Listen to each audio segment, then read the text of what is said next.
2025 ലാലേട്ടന്റെ വർഷമാണ്. തുടർച്ചയായ പരാജയങ്ങൾക്ക് ശേഷം ബോക്സ് ഓഫീസിൽ ഒരു രാജകീയ തിരിച്ചുവരവ്. ഈ വർഷം 5 ഹിറ്റുകളിലായി തിയേറ്ററിൽ നിന്ന് മാത്രം മോഹൻലാൽ നേടിയത് 584 കോടി രൂപയാണ്. എമ്പുരാനിലൂടെയാണ് ഈ തേരോട്ടം തുടങ്ങിയത്.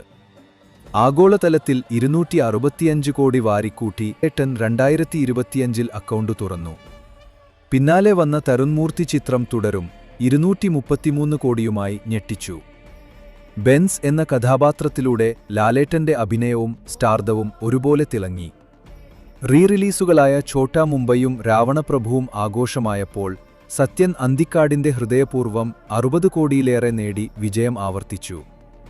കേരളത്തിൽ നിന്ന് മാത്രം 250 കോടിക്ക് മുകളിൽ കളക്ഷൻ. അതെ, ബോക്സ് ഓഫീസ് രാജാവ് സിംഹാസനം തിരിച്ചുപിടിച്ചിരിക്കുന്നു. 2026-ൽ ലാലേട്ടൻ 1000 കോടി ക്ലബ്ബിൽ എത്തുമെന്ന് നിങ്ങൾ കരുതുന്നുണ്ടോ? നിങ്ങളുടെ അഭിപ്രായം താഴെ അറിയിക്കൂ.